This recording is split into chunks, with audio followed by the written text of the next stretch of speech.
Okay guys, आज आमचं असं ठरलं एवढ्या 1 तासाच्या डिस्कशन नंतर की आपण आज थंड काहीतरी प्यावं, म्हणून आम्ही चाललो आज मस्तानी प्यायला.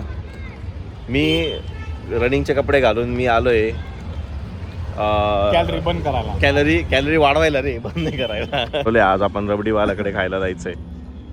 मस्तानी खायची म्हणून मी केली ऑर्डर पायनॅपल मस्तानी, आणि या पोरांनी केली होती ऑर्डर रोज फालुदा आणि चॉकलेट फालुदा. भाऊ कसा बघा खड्या घडी काय आलं का मोबाईलमध्ये बघतो, आणि भाऊचं म्हणणं असं होतं की तू कधी काल मानी वॉटरफॉलला गेला आहे का. मी मागं एक व्हिडिओ अपलोड केला होता, तिकडे गेलो होतो, आणि माझी मस्तानी जी आहे ती रेडी झाली, आणि पहिला घास म्हणजे भारी होती, थोडीशी सांडवली मी, पण ओके होती.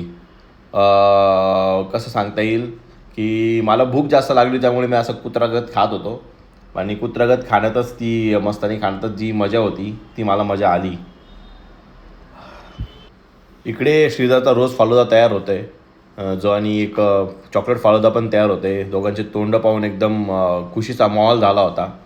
पण मी माझा चम्मच घेऊन रेडी होतो, कारण की मलाही यांच्या फालुद्यातलं थोडेसे खायचं होतं, कारण की माझं काय मस्तानी पिऊन आणि खाऊन काय पोट भरलेलं नव्हतं. तर मी हा व्हिडिओ असा का बनवतो आहे, कारण की मला आली होती कॉपीराईट स्ट्राईक, त्यामुळे मी हा व्हिडिओ अगेन व्हॉईस चेंज करून बनवतो आहे.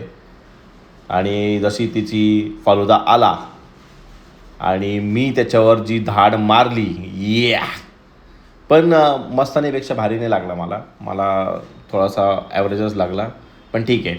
पण भूक जास्त लागली कारणामुळे मी अजून 3-4 घास खाल्ले, आणि त्या दादाने मला सांगितलं की रिव्ह्यू दे.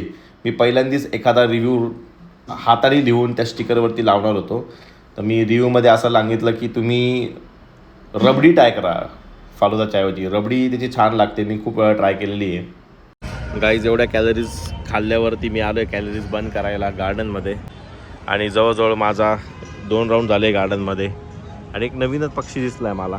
नवीन नाही म्हणजे खूप दिवसानंतर असा पक्षी दिसला आहे मला. आपली कॅलरीज बंद करायची शेवटची स्टेप राहिलेली आहे. आपण आता हे मारू.